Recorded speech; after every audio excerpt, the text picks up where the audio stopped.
நமது அஸ்ட்ரோ சந்திரா சேனலுக்கு மக்கள் அனைவரையும் வரவேற்கிறோம். நான் செந்தில்குமார், என்னுடன் விபாரிஸ். இன்னைக்கு நம்ம பேச போற தலைப்பு என்னன்னு பார்த்தீங்கன்னா, நம்ம ஜெமினி ஜோதிடத்துல லெசன் 3 நோக்கி போறோம். இன்னைக்கு என்ன லெசன் 3ல என்ன நம்ம டிஃபரெண்டா செய்ய போறோம் அப்படின்னா, ஆத்மகாரகன் அப்படின்னு நம்ம பேசணும். அதுல ஒரு மாபெரும் கிரகமான கேது பகவானை எடுத்து நம்ம இன்னைக்கு டீட்டெயிலா அலசி ஆராய போறோம். ஒரு ஸ்பிரிச்சுவல் பர்சனாலிட்டி, ஒரு என்ன சொல்றது, ஒரு தியானம், அதோடைய ஒரு தன்மையை உலகுக்கு வித்தியாசமான முறையில காமிச்ச ஒரு நபருடைய ஜாதகத்தை எடுத்து நம்ம டீட்டெயிலா அலச போறோம். நம்ம நேரா நிகழ்ச்சிக்கு போலாம். இன்றைய நிகழ்ச்சியின் டைட்டில் கேது ஆத்மகாரகன். வணக்கம் விபா. ஓகே.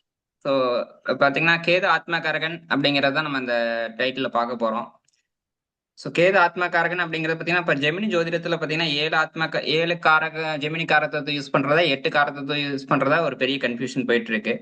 அது கண்டிப்பா. பித்திருக்காரகன் தான். அந்த பித்திருக்காரகனை இன்க்ளூட் பண்ணலாமா வேண்டாமா அப்படிங்கிறது ஒரு மிகப்பெரிய கன்ஃபியூஷன் போயிட்டு இருக்கு.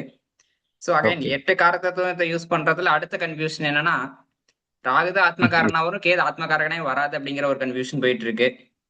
நிச்சயமா. ஸோ இதெல்லாம் ஒரு ரிசர்ச்சுக்கு உண்டான கூடிய டாபிக் அப்படிங்கறதுனால நம்ம ரிசர்ச் ஓரியன்டா நம்ம இதை பார்க்குறோம். ஸோ ஸோ அகைன் என்னோட இன்புட்டை நான் இங்க கொடுக்குறேன், அவ்வளவுதான்.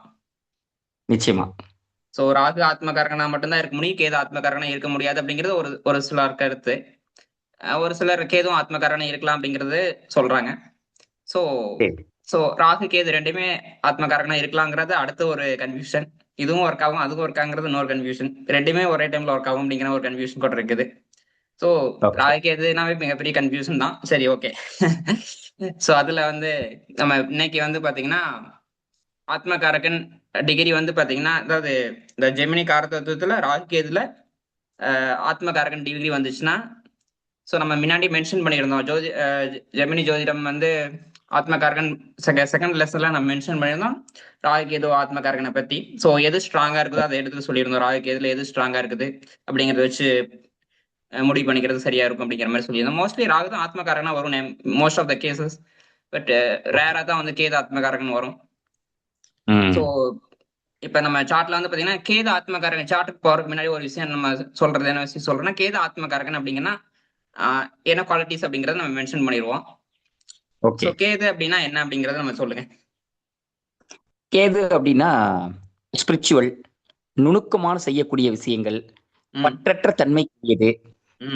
என்ன சொல்லுன்னா, செய்யக்கூடாத விஷயங்களை செய்யும் போது கொடுக்குற பெயின் பாத்தீங்கன்னா ரொம்ப ஹெவியான பெயின் கொடுக்கக்கூடிய ஒரு பிளானட்டு. கோர்ட்டு கேஸு, வம்பு வழக்கு, ஸோ இதுக்கெல்லாம் அதிபதி.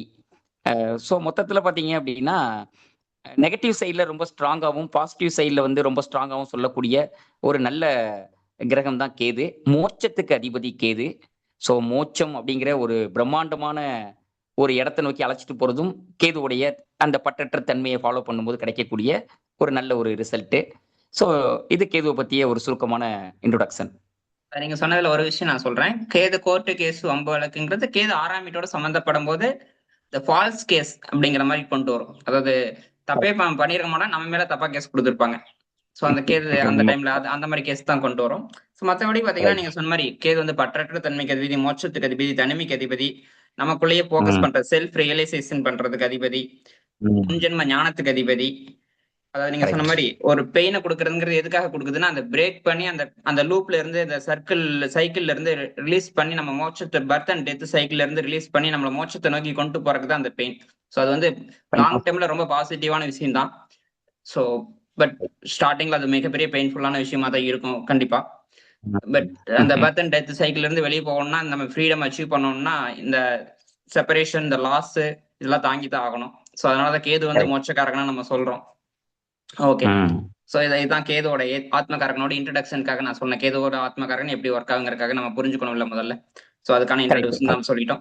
சரி, நம்ம இப்ப டைரக்டா நம்ம இந்த ஜாதகம் யாருன்னு பாத்தீங்கன்னா ராமகிருஷ்ண பரமஹம்சா அப்படிங்கிற ஸ்பிரிச்சுவல் பர்சன் தான். நம்ம இந்தியாவில பிறந்து, அதாவது வெஸ்ட் பெங்கால்ல பிறந்திருக்காரு, மேற்கு வங்கத்துல பிறந்திருக்காரு. ஒரு சின்ன வில்லேஜ்ல பிறந்திருக்காரு. 1836 பிறந்திருக்காரு. 18/2/1836 பிறந்திருக்காரு. ஸோ டைமிங் பார்த்தீங்கன்னா உங்களுக்கு வந்து நான் இங்கே யூஸ் பண்ணது இயர்லி மார்னிங் தான். அவங்க கொடுத்தது பயோகிராஃபியில் இப்போ மென்ஷன் பண்ண டைம் தான். மென்ஷன் பண்ண டைம்னா ஓகே இயர்லி மார்னிங் அப்படிங்கிற மாதிரி தான் time actually. So most of the astrologers இந்த டைம் தான் யூஸ் பண்ணுறாங்க, அதனால நான் யூஸ் பண்ணுறேன். ஸோ அப்ராக்சிமேட் டைம் அப்படிங்கிறத நான் மென்ஷன் பண்ணிடுறேன். ஸோ இயர்லி மார்னிங் அப்படிங்கும்போது கும்ப லக்னம் வருது. கும்ப லக்னம் வந்துருக்கும்போது சூரியன் சந்திரன் புதன் லக்னத்திலேயே வக்கரமாய் புதன் வக்கரமாய் இருக்கு.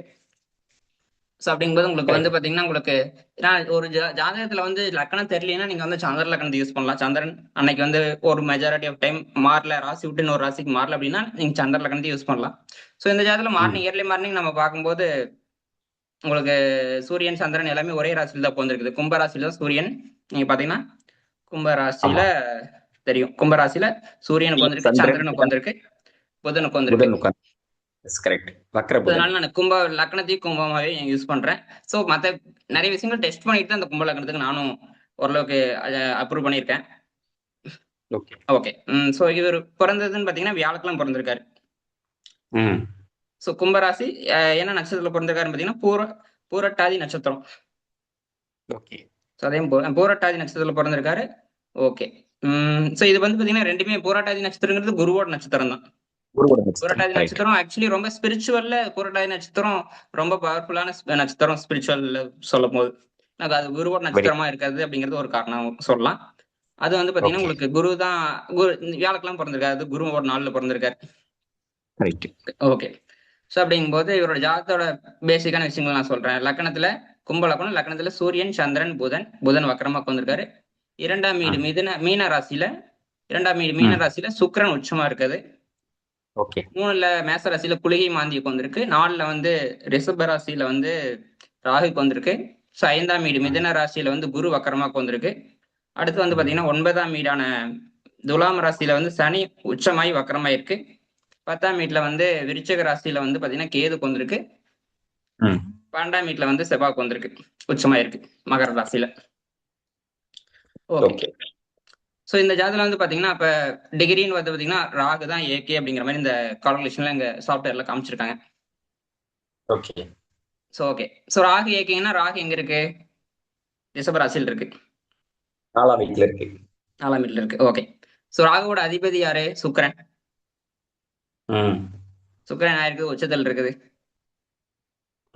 கரெக்ட். ஸோ அடுத்து நம்ம அது ஓகே.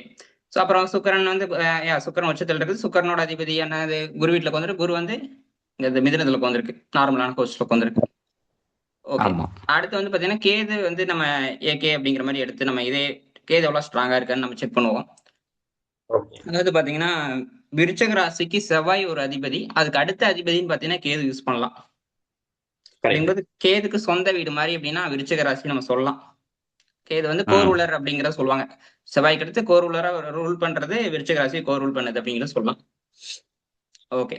ஓகே. சோ கேதோட அதிபதி இங்க செவ்வாய்னு எடுத்துக்கிட்டீங்கன்னா விருச்சிக ராசிக்கு யாரு? செவ்வாய் தான் அதிபதி. கேது ஏகே வந்திருக்கு. அதோட அதிபதி எங்க வந்திருக்கு? செவ்வாய் வந்து 12ஆம் வீட்டுல உச்சமாய் வந்திருக்கு மகர ராசியில. கரெக்ட். அகைன் வந்து பாத்தீங்கன்னா செவ்வாயோட அதிபதி செவ்வாய்க்கு வந்திருக்கிறது மகர ராசியில. அந்த மகர ராசியோட அதிபதி சனி பகவான் வந்து உச்சமாகி 9ஆம் வீட்டுல சுக்கிரனோட வீட்டுல இருக்காரு. ஆமா. சோ அப்படிங்கும்போது அதனாலதான் நான் கேதுக்கு வந்து இங்க பவர் அதிகமா இருக்கும் அப்படிங்கறத நான் சொல்ல வரேன். ராகுக்கு பவர் இருக்கு. ராகு ஏகே தான். ராகு ஏகேயோட அதிபதி உச்சத்துல தான் உட்காந்துருக்கு. கேது ஏகேயோட அதிபதி அகைன் உச்சத்துல உட்காந்துருக்கு. சோ பெரிய கன்ஃபியூஷன் தான். 2 பேர்த்த ஏகே அதிபதியும் உச்சத்துல தான் போய் உட்காந்துருக்கு. பட் ஆனா கேதுக்கு இங்க ஏன் பவர்ஃபுல்னா செவ்வாய் உட்காந்துருக்க அதிபதி அகைன் உச்சமா இருக்குது, உச்சமாக்கி இருக்கு. எஸ். சோ அப்படிங்கும்போது செவ்வாய் இங்க ஸ்ட்ராங்கா, ரொம்பவே ஸ்ட்ராங் ஆயிட்டாரு அப்ப. கரெக்ட். ஓகே. அதனாலதான் நான் கேது ஏகே அப்படிங்கறத முதல்ல பிக்ஸ் பண்ணேன். Very good. ஓகே. சோ இவர் ஜாதகத்துல வந்து பாத்தீங்கன்னா சூரியன் சந்திரன் புதன் அந்த லக்னத்துல உட்காந்துருக்கிறது 1, 5, 9 தர்ம திரிகோணம்னு சொல்லுவோம். 1, 5, 9 தர்ம திரிகோணம் அப்படின்னு சொல்லுவோம். சோ 1, 5, 9 நம்ம பார்க்கும்போது லக்னாதிபதி பாருங்க எங்க இருக்கு? 9ல போய் உச்சமாயிருக்கு. லக்னாதிபதி 9ல உச்சமா இருக்கும்போது 9ஆம் வீடுங்கிறது என்னது? கோயில், கடவுள், அதை குறிக்கக்கூடியது, பக்தி மார்க்கத்தை குறிக்கக்கூடியது.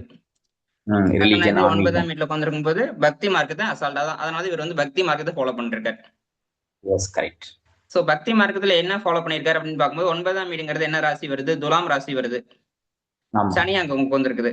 சோ துலாம் ராசியோட அதிபதினு பாத்தீங்கன்னா சுக்கிரன். சுக்கிரன் வந்து ஒரு பெண் தெய்வம். சனி அங்க உட்கார்ந்துருக்கும் போது சனி வந்து உக்கிரமான தெய்வத்தை குறிக்கக்கூடியது, பெண் தெய்வத்துல உக்கிரமான தெய்வத்தை குறிக்கக்கூடியது. அப்படிங்கும்போது அதனாலதான் மகா காளி தேவிய வந்து இவர் வழிபட்டார். ஆமா, காளி தேவியை பூஜை பண்ணிருக்காரு. உக்கிரமான பூஜைகள் வந்து இவர் வந்து பண்ணார் அப்படிங்கிறது, உக்கிரமான தேவியை வந்து பூஜை பண்ணார் அப்படிங்கிறது, அதாவது காளி தேவியை பூஜை பண்ணார் அப்படிங்கிறது இங்க கணக்குல வருது. Yes, correct. சரி, ஓகே. இன்னொரு விஷயம் நான் நோட் பண்றேன் அப்படின்னா, உங்களுக்கு பக்தி மார்க்கத்துல அந்த அன்பு, அந்த உச்சம், சுக்கிரன் உச்சமும் ரொம்ப முக்கியம் பக்தியில. பக்தியில ஏன் சொல்றேன்னா, இப்ப 9ஆம் வீட்டுல ஏன் சொல்றேன்னா பாத்தீங்கன்னா, இவர் ஜாதத்துல 9ஆம் வீட்டுல ஒரு உச்சகிரகம் உட்கார்ந்திருக்குது. 9ஆம் வீட்டு அதிபதி சுக்கிரன் யாரு? அகைன் உச்சம் ஆயிட்டாரு. எங்க? மீனத்துல போயிட்டாரு. மீனத்துல போய் உச்சம் ஆயிட்டாரு. சோ 9ஆம் வீட்டுல 2 உச்சகிரகங்கள் சம்பந்தப்படுது. Yes, correct. சோ அதாவது நம்ம நிறைய இப்ப ரீசெண்டா பேசுனது நிறைய ஜாதத்துல நம்ம பேசியிருப்போம். அதாவது சச்சின் டெண்டுல்கர் ஜாதத்துல பேசியிருப்போம். அடுத்து இந்த ஜேபி மார்கன் அந்த ஹோரோஸ்கோப் நம்ம போட்டிருக்கிறோம், அந்த ஜாதத்துலயும் பேசியிருப்போம். சோ ஒரு வீடு வந்துட்டுல 2 உச்சகிரகம் போது அந்த வீடு வந்து என்ன சொல்றது, இப்ப டபுள் இன்ஜின் போட்டு ஒர்க் ஆகிற மாதிரி ரொம்ப ரொம்ப பவர்ஃபுல்லா இருக்குது, பவர்ஃபுல் ஆயிடுது. லைக் 100% போல 200% அப்படிங்கிற மாதிரி 300% மாதிரி நீங்க எக்ஸ்ட்ரா பவர் இருக்குது அந்த வீட்டுக்கு. சோ அப்படிங்கும்போது இவர் ஜாதகத்துக்கு 9ஆம் வீட்டு சம்பந்தப்பட்ட விஷயங்கள் வந்து இவருக்கு ரொம்ப ஈஸியா கிடைக்கும், உச்ச கிரகம் ஈஸியா கொடுக்கும் அப்படிங்கறத நம்ம பின்னாடியே சொல்லியிருக்கோம். சோ இப்படி இருக்கும்போது 9ஆம் வீட்டு விஷயத்துல வந்து பாத்தீங்கன்னா இவருக்கு வந்து என்னது சனி உட்காந்துருக்க, அதான் சின்ன வயசுலயே அப்பா இறந்துட்டாங்க. 7-8 வயசு நினைக்கிறேன், 8-9 வயசு போதே அப்பா இறந்துட்டாங்க. சனி அங்க 12ஆம் வீட்டு சனி 9ல உட்காந்துருக்கிறது அப்பா சரி இல்லாத அமைப்பு தான். சோ அடுத்த வகையில் நம்ம பார்க்கும்போது பாத்தீங்கன்னா இவருக்கு வந்து குரு கிடைச்சது, கோயில்ல பூஜை பண்ணது.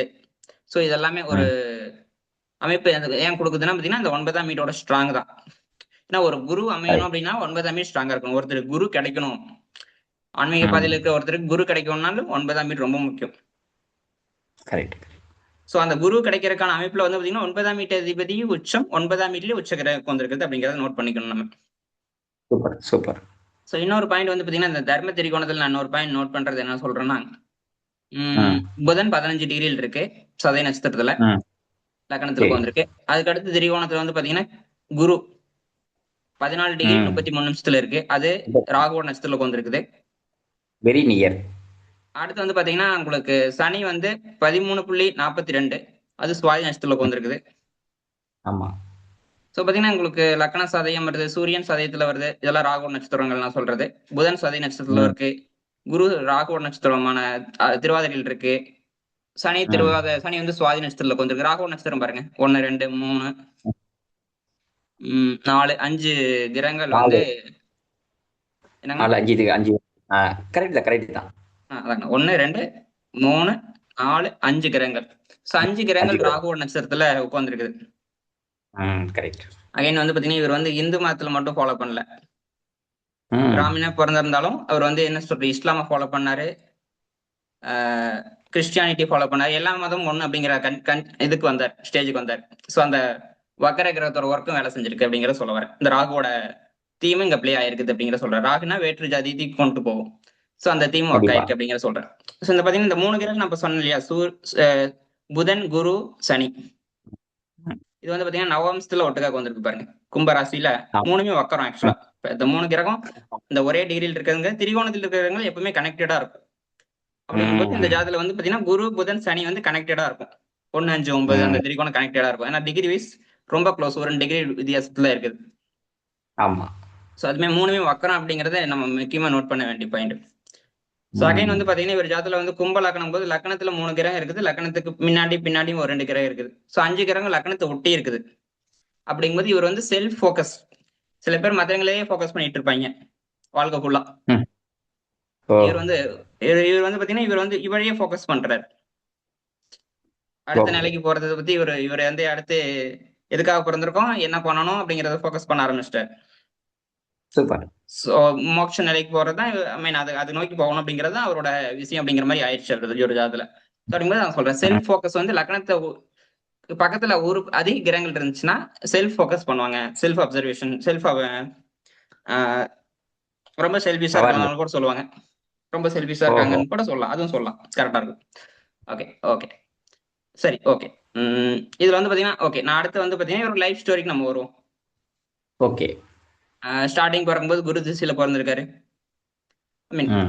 புரட்டாதி நட்சத்திரம் குரு திசை ஆரம்பிக்கிறது. ஓகே. குரு 13 வருஷம் கிட்டத்தட்ட கரெக்டா பிறந்ததுல இருந்து ஒரு 13 வயசு வரைக்கும் குரு திசை.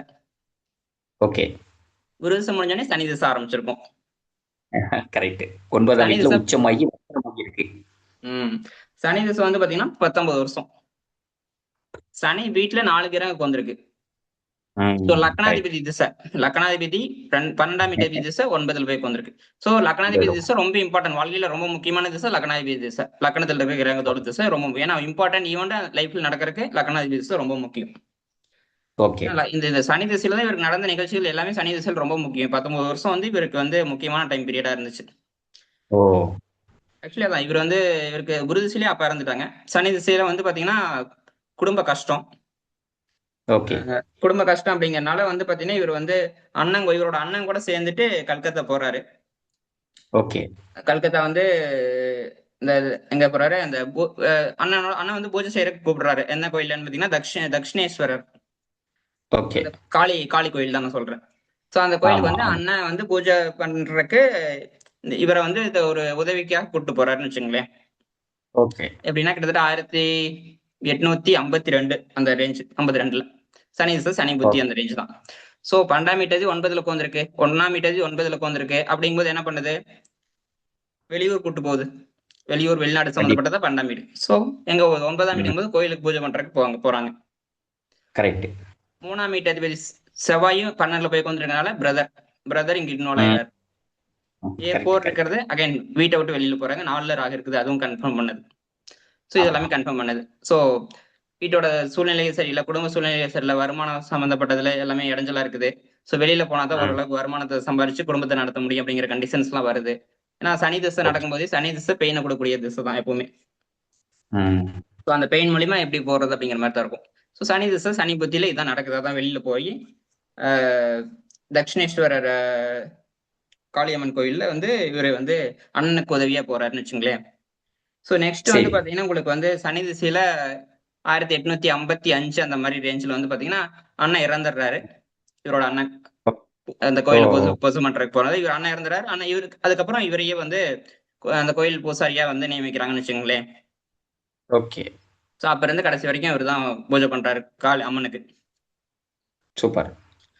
சோ இதான் வந்து உங்களுக்கு சனி திசையில நடந்த விஷயம். சனி திசை வந்து 9ஆம் வீடையும் ஃபோக்கஸ் பண்ணுது பாருங்க. சனி திசை ஆரம்பிச்சதுல இருந்தே பாத்தீங்கன்னா கோயில் பூஜை பூசாரி ஆக்கிடுச்சு, அதான் சொல்ல வரேன். அதுக்கு அடுத்து வந்து பாத்தீங்கன்னா உங்களுக்கு 1855 இருந்து அதை ரொம்ப உங்களுக்கு இவர் கோயில பூசை பண்ண ஆரம்பிச்சதுல இருந்து அம்மனோட ரொம்ப தீவிரமான பூஜையில் ஈடுபடுறாரு. சோ அம்மனோட பேசுறது என்ன சொல்றது, ரொம்ப அழுது என்ன சொல்றது, ரொம்ப எமோஷனலி அட்டாச் ஆகுறாரு அம்மனோட, அதாவது காளி தேவியோட. சோ இதான் வந்து நடக்குது. அதுக்கப்புறம் சைட் பை சைடு என்ன பண்றாருன்னா பாத்தீங்கன்னா சீக்கிரட்டா தியானம் பண்றாரு. ஓகே. சோ தியானம் பண்ணி அது அந்த சைடு தியானம் சம்பந்தப்பட்ட பிராக்டிக்ஸும் போயிட்டு இருக்குது அப்படிங்கிறது மாதிரி தான் நடந்துட்டு இருக்கு. சோ அந்த டைம்ல ஆக்சுவலி வந்து பாத்தீங்கன்னா ஒரு முதல் குருவான பைரவி பிராமணின்னு சொல்லிட்டு ஒரு பெண் குரு வந்து இவர் லைஃபுக்குள்ள வர்றாங்க. அவங்க வந்து இவங்களுக்கு என்ன கத்துக் கொடுக்குறாங்கன்னா தந்திர வித்யாவெல்லாம் கத்துக் கொடுக்குறாங்க, தந்திரம் சம்பந்தப்பட்டதெல்லாம் கத்துக் கொடுக்குறாங்க அப்படிங்கிற மாதிரி வருது. அகைன் ஐ திங்க் இது வந்து பாத்தீங்கன்னா உங்களுக்கு 1800 இந்த சுக்கர புத்தி அந்த ரேஞ்சில் தான் இருக்கும். சனி திசையில சுக்கர புத்தி ரேஞ்ச் 1856 59 அந்த ரேஞ்சில தான் வருது. சோ இதே டைம்ல தான் ஆக்சுவலி 59ல வந்து கல்யாணம் நடக்குது. 1859ல இவருக்கு கல்யாணம் நடக்குது இவரோட மனைவி சாரதா தேவியோட. சோ கரெக்டா பாத்தீங்கன்னா சனி திசையில சூரிய புத்தி அந்த ரேஞ்ச். சோ சனி வந்து 1ஆம் வீட்டு அதிபதி 7ஆம் வீட்டு அதிபதி சூரியன் லக்னத்திலேயே உட்கார்ந்துருக்குது. சோ 1-7 காம்பினேஷன் மேரேஜ் கொடுக்கும். சோ அதனால சனி திசையில சூரிய புத்தி அந்த ரேஞ்சில கல்யாணம் நடக்குது அப்படிங்கிற மாதிரி சொல்லலாம். ஓகே. ஏன்னா என்ன நடக்குதுன்னா ஏன் கல்யாணம் பண்ணி வைக்கிறாங்கன்னா இவர் பூஜை பண்ற விதம் எல்லாம் மாறி இவர் என்ன சொல்றது பைத்தியக்காரன் அப்படின்னு சொல்லிட்டு இந்த ஊர்ல வந்து சொல்ல ஆரம்பிச்சிட்டாங்க, நல்லா பேச ஆரம்பிச்சிட்டாங்க. சோ அதனால வீட்டுக்கு வந்துட்டு இப்ப கல்யாணம் நடக்குது அப்படிங்கிற மாதிரி எல்லாம் போகுதுன்னு வச்சுங்களேன். நிச்சயமா. அப்புறம் வந்து பாத்தீங்கன்னா உங்களுக்கு திரும்பி வந்து பாத்தீங்கன்னா உங்களுக்கு 1865 அந்த ரேஞ்ச் நினைக்கிறேன். உங்களுக்கு இன்னொரு குரு வந்த தோத்தாபுரி அப்படிங்கிற குரு வந்து இவர் மீட் பண்றாரு. அவர் வந்து என்ன ம். சொல்றது, நாக சாது அப்படிங்கிற மாதிரி. ம். ம். அத்வைதிய வேதாந்தம், அந்த சந்நியாசம் சம்பந்தப்பட்டது, இதுல எல்லாம் இவர் ம். வந்து ஈடுபட வைக்கிறாரு. அதுக்கப்புறம் வந்து பாத்தீங்கன்னா அந்த என்ன சொல்றது, விகல்ப சமாதி. ஸோ அதை வந்து அச்சீவ் பண்றதுக்கு ஹெல்ப் பண்றாரு. அதை வந்து ஜஸ்ட் ஒரு 3 நாள்ல இவர் வந்து அச்சீவ் பண்ணிடுறாரு. இவர் குரு சொல்லி கொடுக்கறத இப்படியே ஃபாலோ பண்ணி 3 நாள்ல அச்சீவ் பண்றாரு. ரொம்ப வருஷங்கள் அதெல்லாம் எடுக்கக்கூடிய விஷயத்த ஜஸ்ட் ஒரு 3 டேஸ்ல வந்து அச்சீவ் பண்றாரு. அந்த மெடிடேஷன் வெரி பிராக்டிஸ் குட். சொல்றேன். Okay, okay. So, அந்த சமாதி நிலையை 3 நாள்ல அச்சீவ் பண்றாரு அப்படிங்கும்போது யோசிச்சு பாருங்க. ம். கண்டிப்பா. 12ஆம் வீட்டு எக்ஸலண்ட். எப்படி எந்த அளவுக்கு ஸ்ட்ராங்கா இருக்கணும் அப்படின்னு சொல்லிட்டு. 12ஆம் வீட்டுல உச்ச கிரகமான செவ்வாய் வந்திருக்குது. ம். அந்த தைரியத்தை செவ்வாயோட கொடுக்குது, அந்த எனர்ஜி கொடுக்குது, உக்கிரமான வீடான. அடுத்து சனி அதோட அதிபதி 12ஆம் வீட்டு அதிபதி சனி, அதுவும் உச்சமா இருக்குது அதுவும் சரி. 9ஆம். ஆமா. அப்படிங்கும்போது பாருங்க, கரெக்ட். 12ஆம் வீட்லயே 2 உச்ச கிரகம் சம்பந்தப்பட்டிருக்குது, 9ஆம் வீட்லயே 2 உச்ச கிரகம் சம்பந்தப்பட்டிருக்குது. So, excellent, excellent. குருவும் சூப்பரா அமையறாரு இவருக்கு. கரெக்டா குரு வந்து இவர் தேடி வர்றாருங்க. அதே ஆமா. சமயத்துல மெடிடேஷனுக்கான 12ஆம் வீடுங்கிறது மெடிடேஷன் குறிக்கக்கூடியது. அதுலயும் 2 உச்ச கிரகம் சம்பந்தப்பட்டிருக்குது, சனியும் செவ்வாயும். ம்.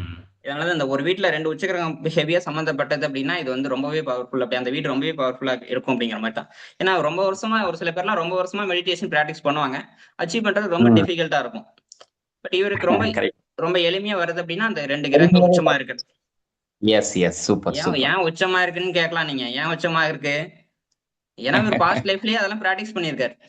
பண்ணிட்டு முடிச்சிட்டாரு. பண்ணி முடிச்சிருக்காரு. அவர் தியான நிலையில ரொம்ப வருஷமா ரொம்ப எனக்கு ஜென்மங்கள்ல எனக்கு ஒரு பிராக்டிஸ் பண்ணியிருக்கலாம். எனக்கு ஒரு கேள்வி வருதுங்க. சொல்லுங்க. இவர் ஜாதகத்துல வந்து ஒரு 3 கிரகங்கள் உச்சமாகியிருக்கு. லக்கணத்துக்கு முன்ன, லக்கணத்துக்கு பின்ன 2 கிரகம் உச்சம். ம். அப்புறம் சனி கரெக்ட். உச்சம். கண்டிப்பா. லக்னாதிபதி. கண்டிப்பா. இந்த மாரி ஒரு சூப்பர் காம்போ. இதுல என்னன்னா, உச்சமாயி நவாம்சத்திலயும் பாத்தீங்கன்னா 3 வக்ர கிரகங்களும் பாத்தீங்கன்னா, ஒண்ணாவே ஒரே காம்போல வந்திருக்குங்க. ஆமா, ஆமா. ஸோ எவ்வளோ ஒரு பிரில்லியன்ட்டான ஒரு கிரக அமைப்பு. ஒரு இயற்கை இது மாரி ஒரு வாய்ப்ப குடுத்திருக்கு அவருக்கு. நம்ம கண்ணு முன்னாடி தெரியுது. இப்போ இந்த மாரி கிரகங்கள் உச்சம் ஆவுதுனாலே, அவங்க முன்ஜென்மமே அந்த முன்ஜென்மத்துல அந்த கிரகத்துல அவங்க நல்லா பயிற்சி பண்ணியிருக்காங்க அப்படின்னு அர்த்தமா? கரெக்ட். அப்படிதான் அர்த்தம். இப்போ ஒரு கிரகம் நெறைய உச்சமாகுதுன்னா நெறைய என்னன்னு கொஞ்சம் நெறைய நேயர்களுக்கு சொல்லுங்களேன். புண்ணியங்கள் செஞ்சிருக்காங்க. அந்த கிரகம் சம்பந்தப்பட்ட விஷயங்கள்ல நெறைய புண்ணியங்கள் செஞ்சிருக்காங்கன்னு சொல்லலாம். ஃபேன்டாஸ்டிக். ஏன்னா நேயர்களுக்கு தெரியணுங்கிறதுக்காக தான் இந்த கேள்வி நான் முன் வச்சேன். ஓகே. நேயர்கள் சோ தெரிஞ்சுப்பாங்க கண்டிப்பா. அதுக்காக தான். அப்ப நீங்க சூப்பர், சொல்றது சூப்பர். சூப்பரான பாயிண்ட் வேணா சொன்னீங்கன்னா, லக்னத்துக்கு பின்னாடி உச்ச கிரகம், லக்னாதிபதி உச்சம். ஆமா. பாடி வச்சு என்ன பாடியில இவ்வளவு பெரிய அச்சீவ்மென்ட் பண்றதுக்கும் இந்த காம்பினேஷன் உதவியா இருந்திருக்குது அப்படிங்கிற சொல்லலாம். மீன் எஸ், ஹெல்த் எஸ். இஷ்யூஸ்லாம் இருக்கு. ஏன்னா லக்னாதிபதி வக்ரமாயி உட்கார்ந்திருக்குது, 8ஆம் இடதி லக்னத்துல ஆமா, உட்கார்ந்திருக்குது, 6ஆம் இடதி ஆமா. லக்னத்துல உட்கார்ந்திருக்குது. இதெல்லாம் ஹெல்த் ம். இஷ்யூஸ்லாம் இருக்கு. அதெல்லாம் நம்ம அதெல்லாம் உண்மைதான். பட் ம். ஒரு அந்த செல்ஃப வந்து எவ்வளவு ஃபோக்கஸ் பண்ணி அதை ரியலைஸ் எதுக்காக பிறந்தமோ அதை அச்சீவ் பண்ணாரு அப்படிங்கிறதுக்கு நீங்க சொன்ன மாதிரி லக்னத்துக்கு 2 கிரகம் பின்னாடி உச்சமா இருக்கிறதும், லக்னாதிபதி உச்சமா இருக்கிறதும் ஒரு காரணம் தான். ஃபேன்டாஸ்டிக். சரி, ஓகே. எக்ஸலன்ட். ம். அடுத்தது வந்து பாத்தீங்கன்னா உங்களுக்கு இவரோட முக்கியமா ராமகிருஷ்ணர் எல்லாத்துக்கும் தெரியற காரணம் விவேகானந்தர் தான். இவரோட ஸ்டூடெண்ட் சுவாமி கண்டிப்பா. விவேகானந்தர் தான் காரணம். இல்லைன்னா ராமகிருஷ்ணன் யாருன்னே நமக்கு தெரியாது. உலக புகழ் உலக புகழ் பெற வச்சிருக்காரு. ராமகிருஷ்ணா மிஷன் வந்து பாத்தீங்கன்னா எல்லா நாட்டிலயும் இருக்குன்னு ம். சொல்ற மாதிரி. மீன் ஜப்பான் இருக்கு, அமெரிக்கால இருக்கு, இந்தியா எல்லா பக்கமுமே ஸ்ப்ரெட்டா இருக்கு. உலக புகழ் இருக்கு. உலகம் ஃபுல்லா இருக்கு அப்படிங்கிற மாதிரி சொல்லக்கூடிய விஷயம். சோ ம். இவர் வந்து எப்ப மீட் பண்றாருன்னு பாத்தீங்கன்னா, இவரோட ஸ்டூடெண்ட் அப்படிங்கிறது ஓகே. எத்தனாம் வீட்டை பார்க்கப்படுதுன்னா 5ஆம் வீட்டை பார்க்கணும். நிஜமே. லக்னத்துல இருந்து 5ஆம் ஆமா. வீட்டை பார்க்கணும். So correct. 5ஆம் வீட்டுல வந்து பாத்தீங்கன்னா என்ன இருக்கு, மிதன ராசி இருக்கு. ஆமா. சோ மிதன ராசியில அங்க குரு இருக்குது, வக்கர குரு. 5ஆம் வீட்டு அதிபதி யாரு, புதன், அதுவும் வக்கரமா இருக்குது. சோ இதுன்னு வக்கரமா 5ஆம் வீட்டுல 2 கிரகம் வக்கரம் சம்பந்தப்பட்டிருக்கு. சோ கரெக்டா இவர் உண்மைதான். வந்து புதன் திசையில ம். குரு புத்தி 1881 அப்படிங்கிற டைம்ல தான், நவம்பர் மாசம் அந்த ம். ரேஞ்ச்ல தான், ம். நவம்பர் 1881 அந்த டைம்ல தான் வந்து பாத்தீங்கன்னா உங்களுக்கு விவேகானந்தரம் ஃபர்ஸ்ட் டைம் தக்ஷிணேஸ்வரர் காளியம்மன் கோயில்ல வந்து இவர் வந்து மீட் பண்றாரு. ஓகே. சோ இது வந்து ரொம்ப முக்கியமான ஈவெண்ட் அப்படிங்கறதுனால நான் இதை மென்ஷன் பண்றேன். ஏன்னா சுவாமி விவேகானந்தர் தான் இவர் லைஃப்ல வந்து ரொம்ப முக்கியமான ஈவெண்ட் அப்படிங்கறதுனால இதை மென்ஷன் பண்றேன். Very good, very good. So ஏன் பாருங்க 5ஆம் வீடு வந்து இவருக்கு பெண்டிங் கர்மா 5ஆம் வீட்ல ஹெவியாவே இருக்கு. ஏன்னா 5ஆம் வீட்டதி 6ஆம் வீட்டதியோடு சேர்ந்து லக்னத்துல உட்கார்ந்திருக்கிறது ஒரு காரணம். ஆமா. பெண்டிங் கர்மா நிறைய பெண்டிங் கர்மா இருக்கும், அதெல்லாம் ஓகே. பட் இந்த விவேகானந்தர் சம்பந்தப்பட்ட விஷயத்தை நான் சொல்றேன். ஸ்டூடெண்டோட பெண்டிங் கர்மா பாருங்க. 5ஆம் வீடோடயும் 6ஆம் வீட்டதியும் புதனும் சந்திரனும் லக்னத்துல லிங்க் ஆமா. ஆயிருக்காங்க. அகைன் 5ஆம் வீட்ல 2 வக்கர கிரகம் சம்பந்தப்பட்டிருக்குது. புதனும் குருவுமே. அருத லக்கணம் அங்கதான் உட்காந்துருக்குது, ஏஎல்ல உட்காந்துருக்குது. ஸோ அருத லக்கணம் உட்காந்துருக்கிறது பாஸ்ட் லைஃப் 1ஆம் வீடு அப்படிங்கிற மாதிரி நம்ம பாஸ்ட் லைஃப்ல என்ன பண்ணிட்டு இருந்தாங்க அப்படிங்கிற மாதிரி விஷயங்கள். இப்ப சமுதாயத்துல நம்ம வந்து எப்படி அறியப்படுறது அப்படிங்கிறதையும் வந்து அருத லக்கணத்துல என்ன கிரகங்களுக்கு வந்திருக்கிறது சம்பந்தப்பட்ட வகையில சொல்ல முடியும். இப்ப அருத லக்கணத்துல இங்க என்ன குருக்கு வந்திருக்குது. சோ இவர் வந்து குருவால அறியப்படுற குரு குரு குரு நாலேஜ்க்காக இவர் அறியப்படுறாரு. ஸ்டூடெண்ட் மூலியமா அறியப்படுறாரு யாரு, விவேகானந்தர் மூலியமா. Okay okay. சோ இதுவும் வந்து ஒரு காரணம். ஓகே, அதனால சொன்னா 5ஆம் வீட்டோட சம்மந்தப்படும் போது ஸ்டூடெண்ட்ஸ் அப்படிங்கறது 5ஆம் வீடு புதன் திசையில கரெக்டா குரு புத்தியில இது நடந்திருக்குது அப்படிங்கறத சொல்றேன். சோ நெக்ஸ்ட் வந்து பாத்தீங்கன்னா இவரு எப்படி இருந்தாரு அப்படிங்கறது உங்களுக்கு தெரியும். த்ரோட் கேன்சர், த்ரோட் கேன்சர்ல இருந்திருக்காரு. கரெக்டா 1886வது வருஷம் 1886ல ஆகஸ்ட் மாசம் இருந்திருக்காரு. கரெக்டா அந்த டைம் பாத்தீங்கன்னா புதன் திசை முடிஞ்சு கேது திசை ஆரம்பிச்சிருச்சு. கேது திசை வந்து பாத்தீங்கன்னா கேது ஆத்மகாரகன், சுக்கிரன் புத்தி. கரெக்டா அந்த டைம்ல சுக்கிரன் வந்து ஜிகேவா இருக்காரு. சோ ஏகே வந்து கேது, ஜிகே வந்து சுக்கிரன். சோ சுக்கிரன் ஜிகே எல்லாமே பாருங்க உங்களுக்கு ஹெல்த் இஷ்யூஸ் கொண்டான தான் ஜிகே அப்படிங்கிறது. சோ ஏகே அப்படிங்கிறது செல்ஃப் 1ஆம் வீடு அப்படிங்கும்போது 1 6 சம்மந்தப்படும் போது ஹெல்த் ரிலேட்டட் ட்ரபிள் அப்படிங்கிறது நமக்கு குறிக்குது. ஸோ அந்த டைம்ல தான் உங்களுக்கு த்ரோட் கேன்சர் ஹெவியா பிரச்சனையாவது, சாப்பிட முடியல. ஸோ சமாதி நிலை அடைஞ்சு சமாதி ஆயிடுறாருன்னு வச்சுங்களேன். மகா சமாதி அப்படிங்கிற மாதிரி அந்த டைம்ல ஆயிடுறாரு அப்படிங்கிற மாதிரி தான் கணக்கு. ஸோ இது கேது திசையில தான் இவர் வந்து இறந்து போறாரு அப்படிங்க. கேது திசையில கரெக்டா சுக்கிர புத்தியில இறந்து போறாரு. ஸோ ஆத்மகாரகனான கேது திசையில தான் இறந்துடுறாரு அப்படிங்கிறத சொல்றேன். Very good. பிறக்கிறது பாத்தீங்கன்னா குரு திசையில சனி புத்தியில பிறந்திருக்காரு. கரெக்டா நீங்க நோட் பண்ணி பார்த்தோம்னா திசா புத்தி சனி புத்தி 1836ல பிறந்திருக்காரு. 9ஆம் வீட்டு புத்தியில பிறந்திருக்காரு. 9ஆம் வீட்டு புத்தியில இருந்திருக்காரு. அந்த அப்சர்வேஷன் நான் சொல்றேன். அடுத்து என்ன, குரு வியாழக்கிழமை பிறந்திருக்காரு, அதுவும் குருவோட இது. பூரட்டாதி நட்சத்திரம், அதுவும் குருவோட நட்சத்திரம். சோ ஒரு குருவுக்கான இண்டிகேஷன் எப்படி எல்லாம் காமிச்சிருக்குது அப்படிங்கறது ஜாதகத்துல காமிக்குது அப்படிங்கறது நான் சொல்றேன். நிகழ்ச்சி தொடங்கும் போது ஒரு இன்ட்ரோடக்ஷன் கொடுத்தீங்க. கேது யாரு அப்படின்னு சொன்னீங்க. பிறப்பு, அதாவது பர்த் டெத்து, இது ரெண்டையும் கடந்து மோட்சத்தை அடையக்கூடிய ஒரு நம்ம மோட்சத்துக்கு கூட்டிட்டு போற ஒரு கிரகம் தான் கேதுங்கிறத நீங்க ரொம்ப ரொம்ப என்ன சொல்றதுன்னா ரொம்ப ஒரு பாயிண்டா கோர்வையா அழகா சொல்லியிருந்தீங்க. இங்க இது வந்து அழகா அதை வந்து ஐடென்டிஃபை பண்ணி காமிச்சிருக்கீங்க. பிறக்கும் போதும் 9வது வீடு சனியுடைய புத்தியிலையும், இறக்கும் போதும் அதே மாதிரியான ஒரு புத்தியில தான், அவர் சனி புத்தியில தான் இறந்திருக்காருன்னு சொன்னீங்க. ஒரு அது கேட்கும் போதே மனதெல்லாம் அப்படியே உருகுது காதால கேட்கும் போது எனக்கு. இன்னொரு விஷயம் என்ன சொல்றேன் பாருங்க, இன்னொரு விஷயம் சொல்றேன் இதே லைன்ல. ஏன்னா கேது வந்து என்ன நட்சத்திரம் இருக்காரு பார்த்தீங்கன்னா விசாக நட்சத்திரம் 4ஆம் இடத்துல இருக்காரு. அது குருவோட நட்சத்திரம். ஏகே அப்படின்னு சொல்றது 1ஆம் வீடு, அதுவும் குருவை பாருங்க. ஆக்சுவலி குருவோட இன்வால்மெண்ட் எவ்வளவு இன்வால்வ் ஆயிருக்குது அப்படிங்கறது நான் சொல்றேன். விசாக நட்சத்திரம் தந்திர வித்யாவுக்கு போகக்கூடிய அமைப்பு உண்டு.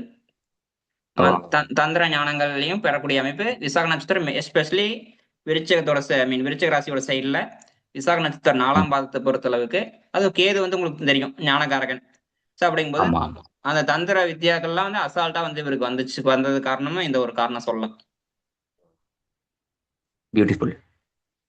விசாக நட்சத்திரம் 4ஆம் பாதம். விசாக நட்சத்திரம் அகைன் ஸ்பிரிச்சுவலான நட்சத்திரம் நம்ம பேசியிருக்கிறோம். ஆமா, ஓகேங்க, நிச்சயமா. சோ அவ்வளவுதான், கம்ப்ளீட் பண்ணிக்கலாம். ஓகே, இந்த நிகழ்ச்சி பார்த்தீங்கன்னா நமக்கு ஒரு புது அனுபவத்தை கொடுத்துருக்கோம். கேது ஆத்மகாரகன் ஒரு வித்தியாசமான டைட்டில். நீங்க எங்க போய் தேடி பார்த்தாலும் கிடைக்காது. ரொம்ப ரேரா, அப்படி இருந்தா கூட ரொம்ப ரேரா 99% கிடைக்காத ஒரு டைட்டில் எடுத்து இன்னைக்கு நம்ம நேயர்களுக்கு நம்ம வழங்கியிருக்கோம். அதுவும் பார்த்தீங்கன்னா யாரும் கற்பனையில கூட நினைச்சு பார்க்க முடியாத ஸ்ரீ ராமகிருஷ்ண பரமஹம்சருடைய ஜாதகத்தை எடுத்து ஆய்வு செஞ்சிருக்கோம். அவரு எப்படி விவேகானந்தரை தன்னுடைய சிஷ்யரா ஸ்டூடெண்டா அவர் எப்படி பெற்றாரு அப்படிங்கிறதையும் நம்ம நிகழ்ச்சியில் தெரிஞ்சுக்கிட்டோம். இவருடைய ஜாதகத்துல கேது எப்படி ஆத்மகாரகனா செயல்பட்டது அப்படிங்கிறதையும் விபாரிசு விளக்கமா சொன்னாங்க. அவங்களுடைய இந்த ராமகிருஷ்ண பரமஹம்சருடைய லக்கணத்துக்கு முன்ன லக்கணத்துக்கு பின்ன உச்சபட்ச கிரகங்கள், உச்சமான கிரகங்கள் இருக்கிறதும், லக்னாதிபதி உச்சமாகி 9ஆம் வீட்டுல வக்கரம் பெற்று இருக்கிறதும், இந்த ஜாதகத்துல 3 கிரகங்கள் உச்சமாகியும் 3 கிரகங்கள் வக்கரமாகியும் இருக்கக்கூடிய அந்த விவரங்கள் எல்லாம் நமக்கு டீட்டெயிலா ஜோதிட ரீதியா நம்ம எளிதில் புரிஞ்சுக்கும் வகையில சொன்னாங்க. கேது வந்து ஒரு அருமையான ஒரு கிரகம். இது வந்து பார்த்தீங்கன்னா மோட்ச நிலையை தரக்கூடிய ஒரு அதி அற்புதமான கிரகம். ஆன்மீகத்துக்கு அது ஆன்மீகத்தை தாண்டி அதுக்கு மேல ஆழ்நிலை அப்படின்னு இருக்கு. அந்த ஆழ்நிலையை நமக்கு கிடைக்கக்கூடிய ஒரு அற்புதமான ஒரு கிரகம் தான் இந்த கேது. பற்றற்ற தன்மையை நமக்கு கற்றுக் கொடுக்கறது அந்த கேது. கேது என்ன சொல்றாரு அப்படின்னா, இது வந்து ஒரு மாய உலகம், இங்க இருக்கிற எல்லாமே பொய், என்னோட அம்மா, என்னோட அப்பா, என்னோட குழந்தை, என்னோட மனைவி அப்படிங்கிறது எல்லாமே பொய், எல்லாமே உயிருள்ள எல்லாமே உயிரற்றதா மாறப்போகுது, அதனால எதுலையுமே பற்றற்ற தன்மையோட இருங்க, பற்று ரொம்ப வைக்காதீங்க அப்படிங்கிறது தான் இந்த உலகத்துக்கு இந்த மோட்சக்காரகன் வலியுறுத்துறாரு. ஸோ இந்த கேதுவுடைய அந்த ஞானத்தை நம்ம எல்லாரும் பெற்று அளவான அன்பு, அளவான ஒரு வாழ்க்கையை நம்ம வாழும்போது கேது நமக்கு கண்டிப்பா மோட்சத்தை கொடுப்பார் அப்படிங்கிறது தான் இன்னைக்கு கேது ஆத்மகாரக நிகழ்ச்சி மூலியமா நம்மளால உணரவும் ஒரு விஷயம் புரிஞ்சுக்கவும் சொல்லிடுறேன். முடியும். ஒரே நிமிஷம். சொல்லுங்க. அதாவது நீங்க சொன்னீங்க பற்றற்ற தன்மை கரெக்ட் தான். இந்த பற்றற்ற தன்மை தப்பா புரிஞ்சுக்கிறதுக்கு நிறைய விஷயங்கள் இருக்குது. என்ன சொல்ல வரேன்னா, unconditional love okay super, conditional love ஆகாது, அட்டாச்மெண்ட் லவ் ஆகாது, நான் attachment love super. So unconditional love தான் நம்ம நம்ம இங்க வந்து கேது வந்து சொல்ல வர்றாரு. நிச்சயமா நிச்சயமா. அதான் ரொம்ப அழகா சொன்னாங்க. ஸோ அதான் அவங்க கண்டிஷனல் லவ் வந்து என்னைக்குமே அது வந்து பார்த்தீங்கன்னா டிஸ்டர்ப் தான். ஸோ அதுதான் அன்கண்டிஷனல் லவ் தான் நம்ம எப்பயுமே கடைபிடிக்கணும். அது யாருக்கு வேணாலும், அம்மாவுக்கா இருந்தாலும், மனைவிட்ட இருந்தாலும், குழந்தைகிட்ட இருந்தாலும் அதை தான் கடைபிடிக்கணும் அப்படிங்கிறத கேது சொன்ன தகவலை தான், கேதுவுடைய அந்த பிரின்சிபலில் தான் விவாரிச்சு இப்போ சொன்னாங்க இடைமறிச்சு. ஸோ நிகழ்ச்சி உங்களுக்கு ரொம்ப வித்தியாசமான ஒரு அனுபவத்தை கொடுத்துருக்கும். இந்த நிகழ்ச்சியை பார்க்கும்போது உங்கள் ஆள் மனதுக்குள்ள ராமகிருஷ்ண பரமஹம்சருடைய முகமும் விவேகானந்தரோட முகமும் வரும், வரணும். அது வந்தா உங்க ஆள் மனதுக்குள்ள அந்த உண்மையான ஸ்பிரிச்சுவல் இருக்கு, அதாவது ஸ்பிரிச்சுவலை கடந்த அந்த ஆள் நிலையை நீங்க நோக்கி போறீங்க அப்படிங்கிறது நாங்க உணர்வோம். ஸோ கண்டிப்பா நிகழ்ச்சி உங்களுக்கு பயனுள்ளதா இருக்கும். நம்ம நிகழ்ச்சி தொடர்ந்து இதை மாதிரி நல்ல நிகழ்ச்சிகள் நம்ம சேனல் வந்துகிட்டே இருக்கும். நம்ம நிகழ்ச்சியை சப்ஸ்கிரைப் பண்ணாத சப்ஸ்கிரைப் பண்ணுங்க, எங்களுக்கு தொடர்ந்து சப்போர்ட் பண்ணுங்க. மீண்டும் மற்றொரு நிகழ்ச்சியில் சந்திப்போம். நன்றி, வணக்கம்.